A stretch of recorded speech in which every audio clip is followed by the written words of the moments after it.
Kash Patel attacks live after Ibrahim Traoré reveals a deep secret about his family. We dream of reaching 1,000 subscribers by the end of the month.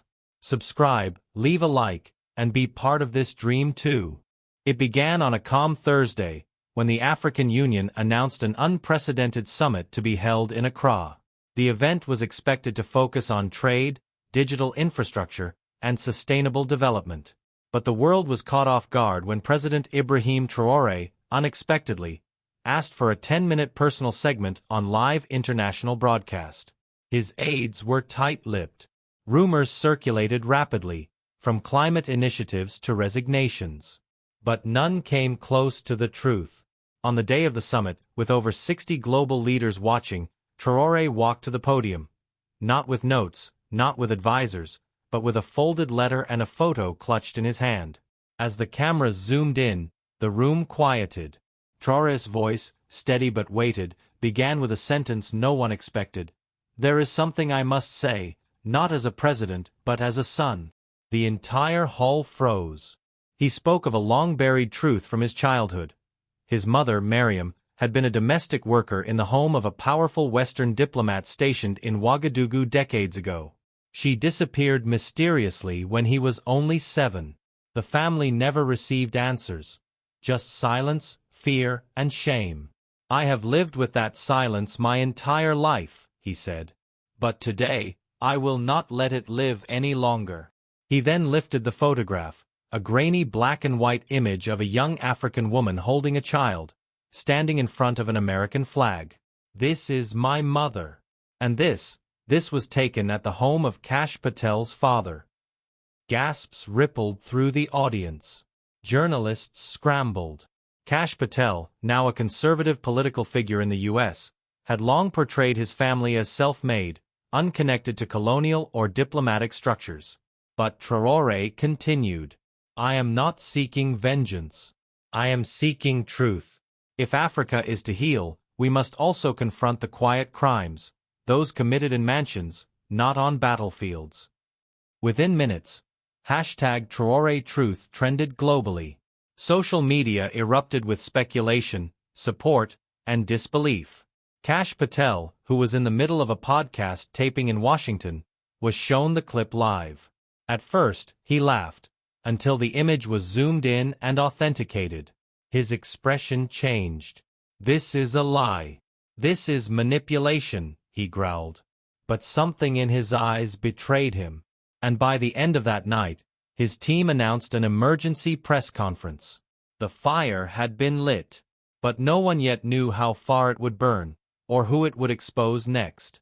The following morning, Kash Patel stood before a sea of reporters in Washington, flanked by attorneys and visibly agitated. "This is a disgusting attempt to rewrite history," he declared, slamming his fist on the podium. "My family has nothing to do with President Traoré's personal tragedy." But his voice trembled slightly. The press conference was meant to dismiss the claims, but instead, it amplified them. A journalist from Le Monde stood and asked, "Can you confirm that your father ever worked in Ouagadougou during the late 1980s? Patel hesitated, then pivoted. "That's irrelevant. I'm not here to talk about my father. I'm here to defend the truth." But the truth had already begun slipping from his control. Within hours, investigative journalists dug into diplomatic rosters and found something Patel hadn't counted on. His father had, in fact, worked as an administrative attaché for a U.S. agency operating in Burkina Faso between 1987 and 1990. It wasn't espionage or military, but enough to suggest proximity. Former neighbors were interviewed, and one remembered Mariam Diallo vividly. She was kind, elegant, and always had a little boy with her. Then one day, she was gone. "Just gone," the woman whispered, tears in her eyes. Back in Ouagadougou, Traoré refused to gloat. In a calm follow-up statement, he said, "This is not about scandal. It's about opening doors that were always kept shut to people like my mother." His composure only added weight to his words. African leaders began to quietly express solidarity, and several called for a joint committee to investigate historical abuses involving foreign personnel stationed on the continent. For once, the conversation wasn't about Africa's past being told to Africans. It was Africans demanding clarity on what had been deliberately hidden from them. Meanwhile, Patel's team shifted strategies. They issued a counter-narrative claiming Traoré was staging a political stunt to undermine Western institutions. But the public wasn't buying it. A leaked memo from Patel's own advisors revealed panic. If the photos and timelines line up, this could be catastrophic. Late that evening, Patel's private jet departed for Zurich, allegedly for a personal retreat. But the timing was suspect. And behind the scenes, a quiet fear had gripped Western elites. If one buried truth could surface, how many more were waiting just beneath? In a modest archive building in Ouagadougou, a storm was brewing in silence. Behind sealed drawers and dust-covered cabinets, a team of historians, forensic experts, and international observers began analyzing a box labeled MD-88. The initials stood for Mariam Diallo and the year she disappeared. Traoré had kept the box hidden for years, waiting for the right moment. Inside were fragments, letters she never mailed, a torn apron with initials of the Patel household, and a single cassette tape marked with 2 words, "They lied." When the team played it, a woman's trembling voice filled the room. "If anything happens to me, tell my son the truth. They promised safety. But I saw too much." That audio alone sent shivers through the investigative team. Experts authenticated the voice, matched it with family recordings, and concluded it was indeed Mariam's. But what she had seen was still a mystery. Traoré authorized a deeper investigation, this time into secret communications between Western embassies and intelligence missions across the Sahel during the late 80s. An encrypted cable surfaced, marked Priority, Silence, Compromised Domestic Agent, Neutralization Suggested. Though names were redacted, the location and dates matched Mariam's last known employment. Suddenly, this wasn't just about one family. It was about something far darker. News outlets began shifting tone. At first dismissive, they now reported cautiously, some even apologetically. "What if this isn't revenge?" one anchor asked on live TV. "What if this is restitution?" As a global audience leaned in, Kash Patel's silence grew louder. No further statements came from Zurich. But leaks did. A whistleblower inside Patel's former intelligence circle claimed that the disappearance of Mariam Diallo had been an unspoken truth, whispered in corridors, shrugged off as collateral of Cold War politics. She knew something about a weapons cache, and she tried to warn someone. At the United Nations, Traoré stood tall. Africa has been called many names: poor, chaotic, backward. But we were never the ones hiding the truth. We were the ones buried beneath it. The chamber erupted in applause. A proposal was drafted for a formal inquiry into historical abuses by foreign diplomats on African soil. For the first time, institutions feared accountability not from revolts or coups, but from records, from memory, from mothers like Mariam who refused to be erased, and from sons like Ibrahim, who refused to forget. The world held its breath when it was announced that Kash Patel would break his silence in a highly anticipated live interview with GBC America. It aired during prime time, with millions watching across continents. Patel appeared disheveled, eyes darting, voice cracking with anger and disbelief. "This is character assassination," he snapped. "President Traoré is waging a personal vendetta, and you're all too blind to see it." The interviewer, seasoned and composed, calmly pressed on. "Are you denying that your father worked in Burkina Faso during the period in question?" Patel dodged. "That's not the point. This is about a coordinated attempt to destroy me." But the world had already shifted its attention from Patel's defensiveness to the facts emerging from Africa. As the interview played, the African Union aired a counter-broadcast featuring new documents just declassified from the archives of several post-colonial African governments. Among them, immigration logs, embassy passes, and most damning, a photo of Mariam Diallo entering the Patel residence 2 days before her disappearance, time-stamped and notarized by a domestic registry agent. The image went viral within seconds. Patel's live denial crumbled in real time. "That's been doctored," he yelled, but the damage was done. Comment sections exploded with a single phrase, "We remember Mariam." Back in Ouagadougou, Traoré remained calm. "This is no longer about me. This is about a woman who worked in silence and vanished in silence. But today she speaks louder than ever." The phrase became a movement. Artists painted murals of Mariam across cities in West Africa. Poets recited her name on street corners. Young women began organizing under the banner Mariam's Daughters, demanding reparations and historical truth from former colonial governments. It was no longer just a revelation, it had become a reckoning with silence, with complicity, with forgotten names. Meanwhile, Patel's supporters in the U.S. began to fracture. Former allies distanced themselves. Major donors withdrew. His name, once circulated among elite conservative circles, became a liability. "He should have admitted it. Even if he didn't know, he should have listened," said a prominent commentator. But it was too late.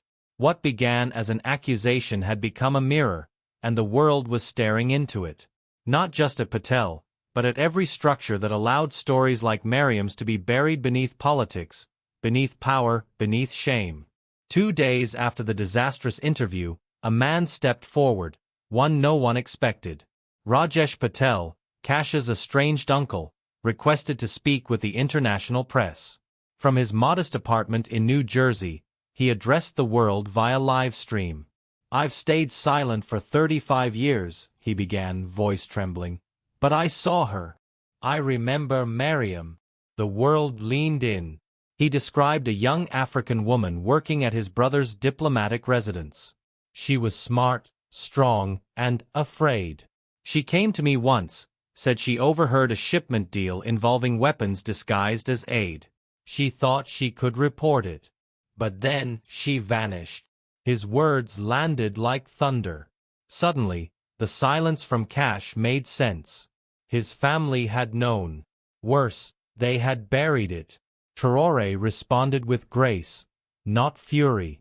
"This is not about punishing sons for the sins of fathers," he said. "It's about honoring the women history erased."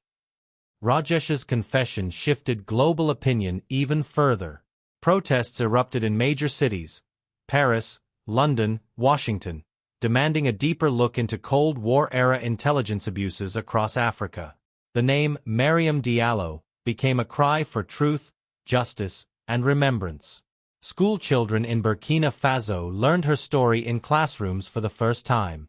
But while the world responded with movements and outrage, Traoré acted. He commissioned a team of international prosecutors and historians to begin drafting what he called the Mariam Papers, a classified investigation into foreign diplomatic abuses from 1960 to 2000. Leaks hinted at shocking contents: coerced labor, false flag operations, missing persons lists. Some documents, redacted for decades, were suddenly exposed by whistleblowers emboldened by Traoré's example. He wasn't rewriting history, he was unsilencing it. "Justice is not always about the courtroom," he said. "Sometimes, it's about making sure someone's name is spoken again." Meanwhile, Kash Patel was nowhere to be found. Rumors swirled: Argentina, Morocco, private retreats in Eastern Europe. Some said he was trying to buy silence from key witnesses. Others said he was preparing for exile. But the truth was simpler: he was afraid. Not of jail. Not even of the accusations. But of what it meant for the world to finally believe people like Mariam. For men like him, used to hiding behind power and myth, that belief was the real threat. And Ibrahim Traoré had made the world believe. The global release of the Mariam Papers marked a turning point unlike any in modern African history. Delivered simultaneously in French, English, Arabic, and several African languages, the 800-page dossier stunned the world.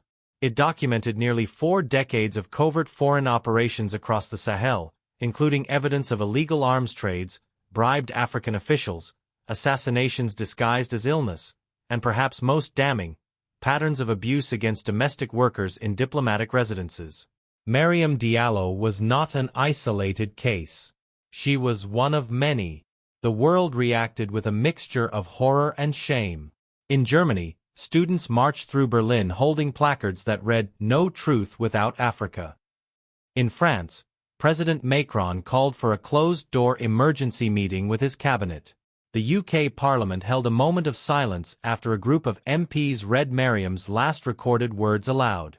Meanwhile, in the United States, where Kash Patel's influence had now completely collapsed, a congressional hearing was demanded by progressive lawmakers who cited the Mariam Papers as a wake-up call about American complicity.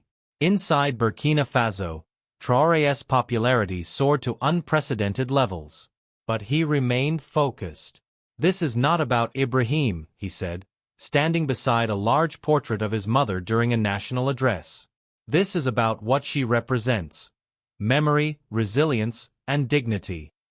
He announced the creation of a new public archive in Ouagadougou dedicated to victims of foreign abuse and influence.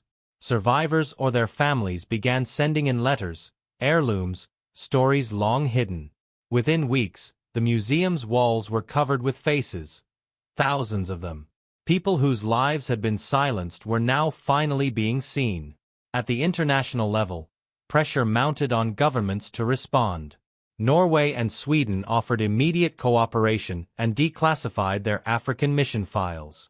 Canada pledged financial reparations to 3 identified families. But others resisted. The U.S. Department of State issued a guarded statement calling for balanced context and not rushing to judgment based on unverified historical materials. Traoré replied without hesitation, "Balance was never offered to the people we lost. Judgment was never delayed for the colonizers. Africa has waited long enough." And in that moment, the world knew this was no longer a personal story. It was the beginning of a continental reckoning. As the African Union prepared for a historic emergency summit in Addis Ababa, one seat remained conspicuously vacant: the United States. Delegates whispered, cameras zoomed in, but no representative appeared. Not even a statement was sent. It was the first time in decades that a U.S. diplomat failed to attend a high-level African meeting. Traoré stood and addressed the chamber with measured force. "Let it be known," he said, "the chair is not empty, it is filled with silence, arrogance, and unfinished apologies." Thunderous applause followed. The symbolic weight of that chair echoed louder than any speech. Behind the scenes, a shift was brewing. Several African presidents, long considered allies of Western powers, began aligning more openly with Traoré. Nigeria, Senegal, and even South Africa quietly sent envoys to Ouagadougou, asking for copies of the Mariam Papers to be reviewed domestically. Rumors spread that some of their own intelligence chiefs had been mentioned in classified annexes. "We are no longer begging to be heard," said an Angolan delegate. "We are speaking in our own frequency now, and they will have to tune in or be left behind." Meanwhile, Kash Patel was finally tracked down, by journalists, not authorities. In a grainy video leaked from a villa on the Turkish coast, he appeared gaunt, isolated, and visibly paranoid. "They're rewriting the world," he muttered to a local fixer. "I don't know what's real anymore." The fixer responded bluntly, "What's real is that a woman disappeared in your house, and her son became the president of a continent you underestimated." The video was uploaded to global news sites within hours. It didn't just ruin Patel's remaining credibility, it turned him into a symbol of everything the old system had refused to confront. In Burkina Faso, Traoré met with elders from his mother's village. They sat beneath a baobab tree, listening as he read her final words aloud. "My silence was never my choice," Mariam had once written. "But I hope someday, my son finds the courage to make noise." That noise had now become an anthem. Children in schools were taught her name. Her story became a poem, a statue, a law. Ibrahim Traoré was no longer just a president. He had become a vessel through which memory walked again. And that empty chair? It wasn't just a diplomatic absence. It was a monument to what happens when power refuses to listen and is left behind. Within days of the summit, headlines across the world shifted. Africa no longer asks, it commands. From silence to sovereignty, the Mariam movement goes global. Public intellectuals, academics, and artists began referencing the Diallo case as a turning point in post-colonial justice. Universities in Brazil, India, and Haiti launched new curricula focusing on African narratives told by Africans themselves.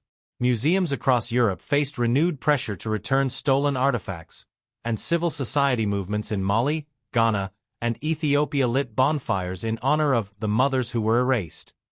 President Ibrahim Traoré, now hailed as Africa's truth architect, declined most interviews. "This is not about my voice anymore," he told a young reporter in Bamako. "This is about the voices that were buried beneath concrete, wealth, and excuses." Instead, he continued work quietly. A new coalition of legal scholars and survivors' descendants began drafting an international tribunal, a people's court, to investigate crimes of silence committed by foreign powers on African soil. The project wasn't backed by the UN, nor did it need to be. The people were the jurisdiction now. Meanwhile, a second volume of the Mariam Papers was announced. This one, reportedly, would focus on financial exploitation, offshore accounts, mineral theft, and development loans weaponized into economic control. Leaks already implicated over 40 multinational companies and several Western agencies. But what shocked even hardened readers was the title of Chapter 1, The Disappeared Daughters of Jibbo. It revealed that Mariam had secretly kept a diary of girls trafficked through diplomatic channels. Traoré, holding back visible pain, confirmed its authenticity. "We thought she was just a domestic worker," he said. "But she was documenting a crime ring. Alone." Kash Patel attempted a final, desperate maneuver. Through intermediaries, he proposed a private settlement and apology, asking that his family's name be removed from future disclosures. The request reached Traoré's desk but never left it. In a televised address, Traoré folded the letter and set it ablaze. "There will be no silence bought," he declared. "Not in Mariam's name. Not in any mother's name." As the flames flickered on screen, the world understood. This was no longer about revenge or exposure. This was about legacy. And the legacy of one woman had become the inheritance of an entire continent. On a warm morning in Ouagadougou, crowds gathered in the city square for an unveiling that had been months in the making. Draped in white silk and surrounded by flowers, the bronze statue stood taller than expected, nearly 20 feet high. When the cloth was pulled down, there was silence. Mariam Diallo stood in full form, eyes cast forward, posture unbent, her left hand holding a leather-bound notebook, the other stretched gently toward the sky. The plaque beneath read, "She listened, she knew, she never forgot." Many wept. Others stood silently, hands on hearts. The moment wasn't just historic, it was sacred. From Mali to Mozambique, statues of colonial officers were quietly removed overnight and replaced with plans for new memorials honoring the unknown African women who had sustained nations from the shadows. The movement spread fast. Kenyan scholars uncovered testimonies from housekeepers who had reported illegal foreign deals decades ago. In Togo, a retired soldier confessed that he had once destroyed letters from a domestic worker trying to warn the president. Her name, too, was Mariam. The storm was no longer regional. It was global. A flood of truth, justice, and long-buried grief had been unleashed. In Washington, D.C., congressional hearings were held to determine whether any historical aid packages to African states had hidden military or intelligence agendas. A declassified file dated 1989 caused an uproar. It detailed a covert operation labeled Sand Veil, which directly referenced the silencing of African whistleblowers. "This is no longer fiction," said Senator Cory Booker. "This is proof of a system designed to exploit and erase." Kash Patel was subpoenaed but never appeared. His name, once influential, now drew protests any time it was spoken aloud. History had turned, and it had left him behind. Back in Burkina Faso, Traoré stood beside the statue as the sun began to set. Children laid flowers. Mothers brought candles. And across the city, loudspeakers played a new national poem written by a 14-year-old girl named Safiatou. She washed their floors, but carried their secrets. She smiled through bruises, but wrote truth in her mind. They thought her silence meant weakness. They were wrong. The poem was broadcast across the continent that night. It became a song. It became a sermon. It became a movement. And in that moment, Africa didn't just remember Mariam Diallo, it became her voice. The African Union declared the date of Mariam Diallo's disappearance an official day of remembrance. Not for mourning, but for awakening. Cities across the continent lit beacons into the night sky. From Accra to Antananarivo, monuments rose, schools were renamed, and libraries dedicated to the daughters who had once been invisible. Ibrahim Traoré stood before the UN General Assembly in New York for the first time since the release of the Mariam Papers. But he did not come to ask. He came to declare, Africa is not broken. It has been bruised, buried, and betrayed. But today, Africa speaks for itself. The chamber was silent. Even world leaders who had scoffed at him months earlier could not deny what they saw. Traoré didn't shout. He didn't accuse. He simply lifted a copy of his mother's diary and said, "You taught us to speak your language. Now hear ours." His words were etched in history. That same day, 3 major Western nations announced joint investigations into their historical involvement in African domestic labor exploitation. The IMF and World Bank were called to account for development loans tied to governments later exposed as complicit in human trafficking. It wasn't justice, but it was a beginning. Kash Patel was officially declared a fugitive from international inquiry. But the story had moved past him. He was no longer the antagonist, just a shadow in the rear view of something greater. His silence became irrelevant, his fear powerless. Instead, the world leaned into the legacy of Mariam. Scholarships in her name were founded. Plays and films inspired by her life were released. A generation of African girls walked taller, knowing they came from a woman who had written the truth, even when the world refused to read it. The revolution had not been televised, it had been lived. As for Traoré, he returned home quietly. No fanfare. No parades. Just one final act. He visited her grave, knelt, and placed a single gold coin upon the soil. Not for its value, but for its meaning. "They took everything," he whispered. "But not your voice. Not your son." And with that, he stood, not as a president, not as a warrior, but as a son.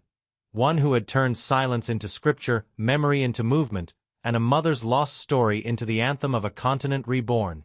If you made it this far, comment where you're watching from and let us know if the story of justice moved you.